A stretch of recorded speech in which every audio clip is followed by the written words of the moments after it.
Hello dear students, set 1 के group D का questions आज हम लोग देखेंगे। क्वेश्चन नंबर 35 से लेकर के 39 तक। क्वेश्चन नंबर 35 आप देखिए। 35 नंबर क्वेश्चन कहता है, write a program in C plus plus to find the factorial of any positive number. किसी पॉजिटिव नंबर का फैक्टोरियल निकालना है।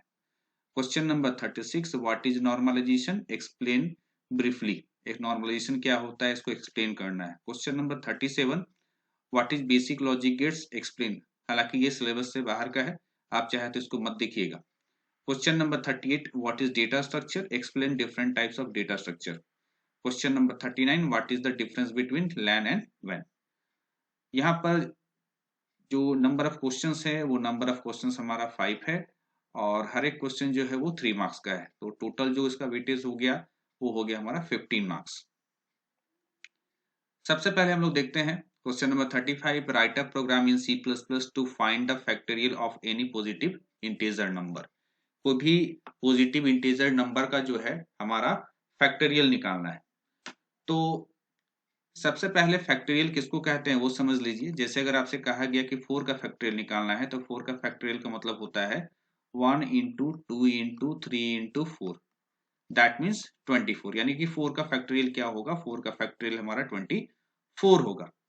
तो हमारा जो प्रोग्राम है उसमें क्या है, हम एक पॉजिटिव इंटीजर वैल्यू देंगे जैसे कि 4 और हमारा प्रोग्राम जो है वो फैक्टोरियल निकालेगा, यानी रिजल्ट निकालेगा हमारा 24। तो प्रोग्राम को हम लोग जो है डेवलप करते हैं।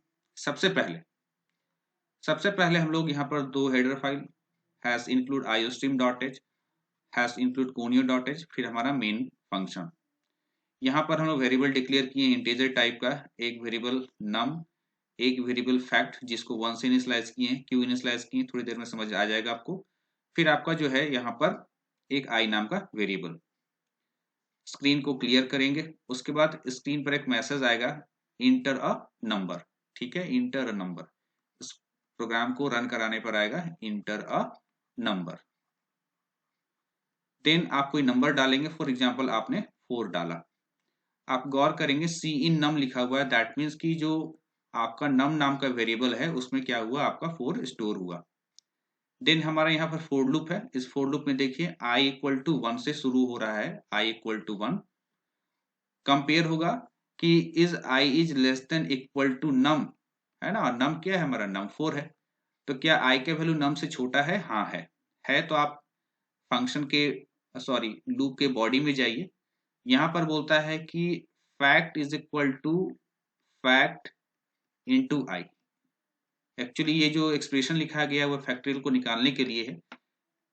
तो फैक्टोरियल का नया वैल्यू बराबर फैक्टोरियल का पुराना वैल्यू आप देखिए क्या था आपका, 1 था। तो 1 इंटू आई का प्रेजेंट वैल्यू अभी कितना है, 1 है। तो हो गया 1। दैट मीन्स कि हमारा जो फैक्ट नाम का जो वेरिएबल था जो कि 1 से इनिशियलाइज था उसमें फिर से क्या आया, हमारा 1 आया।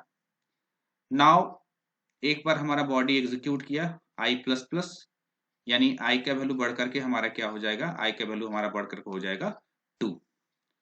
आई का वैल्यू 2 होने के बाद हम लोग क्या करेंगे, फिर उसको कंपेयर कराएंगे।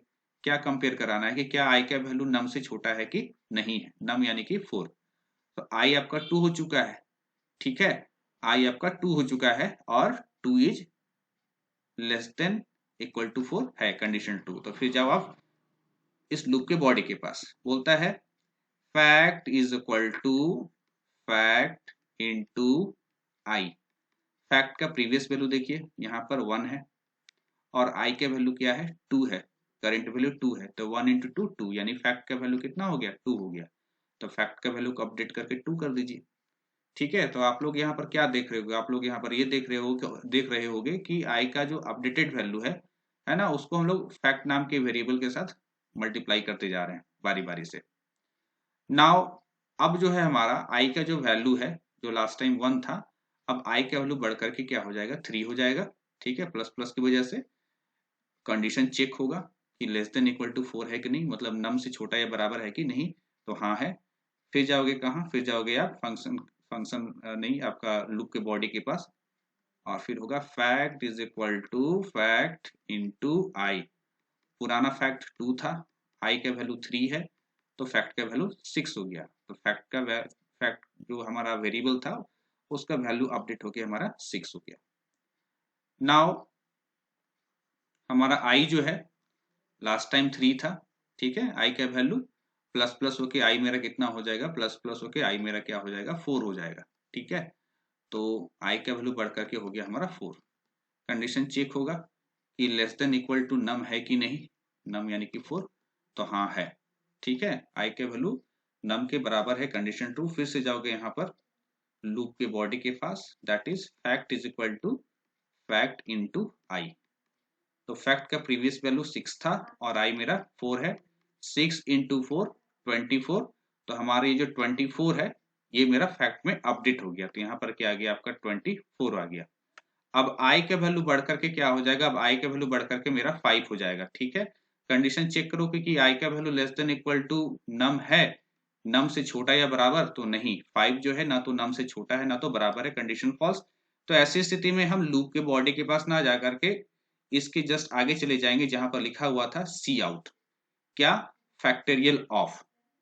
तो प्रिंट करेगा फैक्टोरियल ऑफ नम, नम में क्या था 4 था, तो फैक्टोरियल ऑफ 4 इज फैक्ट में क्या था 24, तो फैक्टोरियल ऑफ 4 इज 24। तो इस तरीके से हम लोगों ने ये प्रोग्राम को डेवलप किया। नाउ नेक्स्ट क्वेश्चन देखते हैं, question number 36, what is normalisation. ठीक है, नॉर्मलाइजेशन क्या है इसको एक्सप्लेन कीजिए। ये हमारा जो है डीबीएमएस चैप्टर से है, ठीक है, डीबीएमएस चैप्टर से है कि नॉर्मलाइजेशन क्या होता है। तो देखिए नॉर्मलाइजेशन का डेफिनेशन कह रहा है कि normalisation is the process of splitting relations into well structured relation. यानी कि नॉर्मलाइजेशन एक प्रोसेस होता है जिसमें आप रिलेशन को, मतलब टेबल को, ठीक है, एक रॉ टेबल को आप उसको स्प्लिट करते हैं, बांटते हैं, है ना, किसी रॉ टेबल को, किसी टेबल को बांटते हैं इनटू वेल डिफाइंड या वेल स्ट्रक्चर्ड रिलेशन में। यानी एक अच्छे तरीके से स्ट्रक्चर किया गया जो रिलेशन है, अच्छे तरह से स्ट्रक्चर किया गया जो टेबल है उसमें बांटा जाता है। यानी एक बड़ा टेबल में से हम जो है बहुत सारे टेबल, बड़े टेबल को बांट करके कुछ अच्छे टेबल्स बनाएंगे और उसमें डाटा को स्टोर करेंगे। That allows user to insert, delete and update tuples. ऐसा करके एक टेबल को जो है स्प्लिट करके कुछ और टेबल बनाएंगे ताकि आप बड़ा आराम से उसमें डेटा को इंसर्ट कर सकते हो, डेटा डिलीट कर सकते हो, अपडेट कर सकते हो टपल्स को, रिकॉर्ड को। Now without introducing database inconsistencies, यानी कि कोई भी इनकंसिस्टेंसी यानी प्रॉब्लम, हमारा इनकंसिस्टेंसी का प्रॉब्लम नहीं आएगा, ठीक है। तो ये हो गया नॉर्मलाइजेशन। अब कहता है without normalisation many problem can, बिना नॉर्मलाइजेशन का बहुत सारा प्रॉब्लम हम लोग को फेस करना पड़ता है। These problems are called anomalies, इन प्रॉब्लम को एनोमलीज कहते हैं। Anomalies are problem that can occur in poorly planned unnormalized databases where all the data is stored in one table. Anomaly जो प्रॉब्लम होता है ये कब पाया जाता है, जब आप जो है अच्छे तरीके से प्लान नहीं करते हो, या आपका जो डेटाबेस वो है वो अननॉर्मलाइज है। अननॉर्मलाइज का मतलब where all the data is stored in one table, यानी आप सारा डेटा एक ही टेबल में स्टोर कर दे रहे हो, ठीक है, आप सारा डेटा, दुनिया भर का जितना भी डाटा है वो सब एक ही टेबल में स्टोर कर दे रहे हो, तो ये अननॉर्मलाइज हमारा कहलाएगा डेटाबेस, ठीक है। अब कहता है there are 3 types of anomalies, 3 तरह का एनोमलीज होता है, ठीक है, प्रॉब्लम होता है। एक होता है अपडेट, एक होता है डिलीशन एनोमलीज, एक होता है insertion anomalies. Now some facts about database normalisation, database normalisation को लेकर के कुछ फैक्ट्स दिया गया है। कहता है the word normalisation and normal form refer to the structure of the database. जो नॉर्मलाइजेशन है या फिर जो नॉर्मल फॉर्म जो वर्ड है ये डेटाबेस के स्ट्रक्चर को रेफर करता है। और normalisation was developed by IBM researcher EF Codd, इस व्यक्ति के द्वारा जो है इसको डेवलप किया गया था। Now normalisation increases clarity in organising data in database. Normalisation हमको जो है काफी क्लैरिटी देता है, क्लैरिटी को इंक्रीज करता है ताकि हम अपने डाटाबेस में डेटा को बेहतर तरीके से ऑर्गेनाइज कर सके। नॉर्मलाइजेशन अवॉइड करता है, चीजों को दूर करता है। क्या क्या? पहला है इंसर्शन एनोमली। कहता है an insertion anomaly occurs when data can not be inserted into a database due to other missing data. Insertion anomaly तब पाया जाता है जब आप किसी डेटा को इंसर्ट नहीं कर पाते डेटाबेस पे। किसके कारण? किसी दूसरे मिसिंग डेटा के कारण। जैसे a library database that cannot store the detail of new member until that member has taken out a book। जब तक किसी लाइब्रेरी में कोई मेंबर बुक नहीं लेकर नहीं जाएगा तब तक क्या हम उस मेंबर का डिटेल डालेंगे? ठीक है, कि कौन बुक ले गया कि नहीं ले गया। जब तक बुक लेके जाएगा नहीं तब तक उस नया मेंबर का डिटेल तो हम डालेंगे नहीं। नाउ डिलीशन एनोमली, इसके बारे में कहता है deletion anomaly occurs when data is unintentionally lost due to the deletion of other data। यहाँ पर कहता है कि जो डिलीशन एनोमली होता है वो कब पाया जाता है? जब डाटा जो है अनइंटेंशनली, हमारा इंटेंशन नहीं था, हमारा ऐसा विचार नहीं था डिलीट करने का, ठीक है, तो unintentionally lost due to the deletion of other data, कोई और डेटा को डिलीट करें उसके चलते उससे रिलेटेड कोई दूसरा डाटा डिलीट हो गया, ठीक है, तो वो तो अनइंटेंशनली हुआ। Example, deleting a book from book loan from a library member can remove all details of particular book from the database such as the author, book, title, etc। यानी कि हो सकता है कोई बुक जो है ना, आप कोई बुक का इंफॉर्मेशन को डिलीट कर रहे हैं, पता चलता है उसके चलते उस बुक का और भी जितना भी डिटेल है वो सारा का सारा डिलीट हो गया, तो ये हो गया डिलीशन एनोमली। अपडेट एनोमली के बारे में कहता है कि an update anomaly occurs when data is only partially updated in a database. ये जो है अपडेट एनोमली तब पाया जाता है जब डाटा को आप पार्शियली अपडेट करते हैं डेटाबेस में। तो ये नॉर्मलाइजेशन से रिलेटेड कुछ बात था, और ये जो एनोमली है, ये जो हमारा जो कमी है, इन कमी को दूर करता है हमारा नॉर्मलाइजेशन। नाउ नेक्स्ट है what is basic logic gate. Logic gate क्या होता है उसको एक्सप्लेन कीजिए। ये आउट ऑफ सिलेबस है, चाहे तो आप इसको मत देखना। कहता है logic gates are electronic circuit that implement the basic function of Boolean algebra. Logic gate जो है इलेक्ट्रॉनिक सर्किट होता है, ठीक है, जो कि इंप्लीमेंट करता है बूलियन अलजेब्रा के बेसिक फंक्शंस को। There is a symbol for each gate, हर एक गेट के लिए जो है एक सिंबल होता है।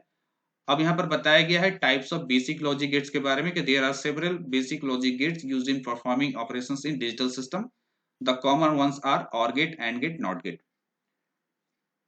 ये बेसिक गेट्स है हमारा। ऑर गेट के बारे में बताया गया है कि in OR gate the output of an OR gate attains the state 1 if one or more input attains the state 1। अगर इनपुट सिग्नल में एक भी सिग्नल 1 आ रहा है तो आउटपुट आपको 1 मिलेगा, इसका सीधा सा अर्थ हुआ। ये इसका लॉजिक सर्किट डायग्राम है ऑर गेट का।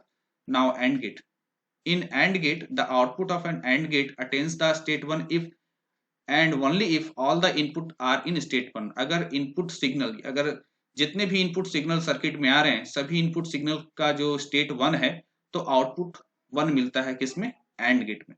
ये इसका लॉजिक सर्किट डायग्राम है। नाउ नॉट गेट कहता है in not gate the output of a not gate attains the state 1 if and only if the input does not attains the state 1। यानी कि यहाँ पर यह कहता है कि अगर इनपुट में 0 मिलता है तो ये आउटपुट 1 देगा, और अगर ये इनपुट में अगर इनपुट में हम 1 देते हैं तो आउटपुट क्या देगा? ये 0 देगा। ये है नॉट गेट का काम। और एंड गेट को फिर से समझा दें, अगर दोनों इनपुट 1 होगा तो ही ये 1 देगा, अगर इन दोनों में से कोई भी एक 0 हो गया तो ये क्या देगा? हमको 0 देगा। और ऑर गेट के बारे में क्या था कि इसमें कोई भी एक इनपुट 1 हो गया तो आउटपुट क्या देगा? ये 1 देगा। Now next question, what is data structure. Data structure क्या होता है? Explain different types of data structure. Different type के डेटा स्ट्रक्चर के बारे में बताना है। तो कहता है data structure is a way to store and organise data so that it can be used efficiently. Data structure एक तरीका होता है डेटा को स्टोर करने को, उसको ऑर्गेनाइज करने का, ताकि उस डेटा को आप इफिशिएंटली इस्तेमाल कर सकें। कहता है the data structure name indicates itself that organising the data in memory. Data structure का जो नाम होता है वो खुद ही बताता है कि डाटा जो है मेमोरी में किस तरीके से ऑर्गेनाइज है। The data structure is not any the data structure is not any programming language like C, C++, Java, etc. Data structure को आप कोई प्रोग्रामिंग लैंग्वेज मत समझिए कि जैसे सी या सी प्लस प्लस या जावा प्रोग्रामिंग लैंग्वेज होता है वैसी डेटा स्ट्रक्चर लैंग्वेज है, ऐसा नहीं है। It is a set of the algorithms, ये एल्गोरिदम का सेट होता है that we can use in any programming languages to structure the data in the memory. यानी कि ये एल्गोरिदम होता है और इस एल्गोरिदम को कोई भी प्रोग्रामिंग लैंग्वेज अपना सकता है और किसी भी प्रोग्रामिंग लैंग्वेज का इस्तेमाल करते हुए इन एल्गोरिदम को हम लोग इम्प्लीमेंट कर सकते हैं। कहने का मतलब डेटा को मेमोरी में ऑर्गेनाइज करने के लिए हम लोग डेटा स्ट्रक्चर का इस्तेमाल करते हैं। डिफरेंट डेटा स्ट्रक्चर, दो तरह का data structure, simple data structure और compound data structure. Simple data structure के बारे में कहता है कि these data structure are normally build from primitive types like integer, real, character. यानी वो डेटा स्ट्रक्चर जिसमें क्या डेटा शामिल होगा, किस प्रकार का डेटा शामिल होता है, तो इस प्रकार का जो डाटा स्ट्रक्चर होता है, जो सिंपल डाटा स्ट्रक्चर होता है, उसमें जो डेटा का जो प्रकार होगा वो होगा प्रिमिटिव टाइप का, जैसे एक इंटीजर डेटा का समूह हो गया या रियल डेटा या कैरेक्टर डेटा का जो समूह हो गया, ठीक है, उसको हम लोग सिंपल डेटा स्ट्रक्चर कहेंगे। जैसे कि हमारा एरे है, जैसे हमारा स्ट्रक्चर है, तो एरे और structure example of simple data structure का। Now compound data structure, compound data structure के बारे में कहता है कि simple data structure can be combined in various way to form more complex structure called compound data structure. कहता है कि सिंपल डाटा स्ट्रक्चर जो अभी आप लोग यहाँ पर देखें, एरे जिसका एग्जांपल था और स्ट्रक्चर पर एग्जांपल था, इसको अगर आप कंबाइन करते हो अलग अलग तरीके से और आप एक कॉम्प्लेक्स टाइप का स्ट्रक्चर का निर्माण करते हो, ये जो कॉम्प्लेक्स टाइप का स्ट्रक्चर हुआ इसको हम लोग क्या कहते हैं, इसको हम लोग कंपाउंड डेटा स्ट्रक्चर बोलते हैं। नाउ कंपाउंड डेटा स्ट्रक्चर को भी दो भाग में जो है क्लासिफाई किया गया है। पहला है हमारा लीनियर डेटा स्ट्रक्चर, दूसरा है हमारा non linear data structure. Linear data structure के बारे में कहा है कि अ लीनियर डेटा स्ट्रक्चर जो है कहा जाता है कब, तो a data structure is said to be linear if its element form a sequence. किसी डेटा स्ट्रक्चर के जो एलिमेंट है वे एक फॉर्म, एक सीक्वेंस का निर्माण करते हो, सीक्वेंस का फॉर्मेशन करते हो, वैसे डेटा स्ट्रक्चर को लीनियर डेटा स्ट्रक्चर बोलते हैं। और यहाँ पर कुछ एग्जांपल दिया है लीनियर डेटा स्ट्रक्चर का, जैसे कि स्टैक, क्यू और link list. Now non linear data structure कहता है कि these are multi level data structure, इस प्रकार के डेटा स्ट्रक्चर को मल्टी लेवल डेटा स्ट्रक्चर कहा जाता है। और जो एग्जांपल होगा हमारा नॉन लीनियर डेटा स्ट्रक्चर का वो है हमारा tree. Now question number 39, what is the difference between LAN and वैन। लैन और वैन को लेकर के डिफरेंस बताना है। यहाँ पर सबसे पहले लैन का के बारे में बताया गया है। LAN stand for local area network, जबकि वैन stand for wide area network. Coverage area, ठीक है, तो यहाँ पर कहा गया है कि ये केवल लोकल एरिया को कवर करेगा, जैसे होम हो गया, ऑफिस हो गया या स्कूल हो गया। जबकि वैन के बारे में कहा जाता है ये एक ऐसा नेटवर्क होता है जो लार्ज ज्योग्राफिक एरिया जैसे कि सिटीज को, स्टेट को, नेशंस को कवर करे।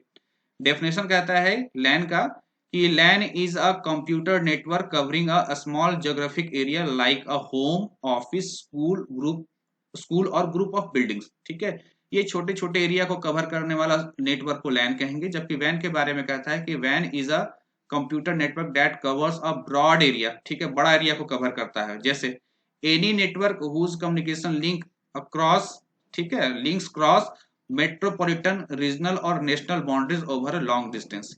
यानी बहुत बड़ा एरिया को कवर करना है जो आपकी बिल्डिंग से बाहर, जैसे कि शहर से भी बाहर, एक राज्य हो गया, एक देश हो गया, एक महादेश हो गया, तो वो कंप्यूटर नेटवर्क हमारा वैन कहलाएगा।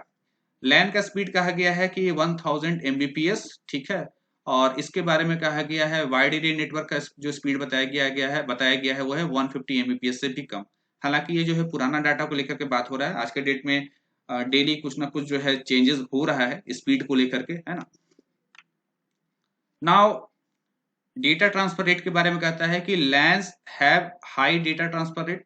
लैन का जो डेटा ट्रांसफर रेट होता है वो हाई होता है, जबकि वैन का के बारे में कहा जाता है कि वैन have a lower data transfer rate compare to LAN. LAN के तुलना में जो डाटा ट्रांसफर रेट होता है वो लोअर होता है। तो आज हम लोगों ने ग्रुप डी का सारा क्वेश्चंस को देख लिया। ठीक है, नेक्स्ट वीडियो में हम लोग ग्रुप ई के बाकी क्वेश्चंस को देखेंगे। तब तक के लिए धन्यवाद।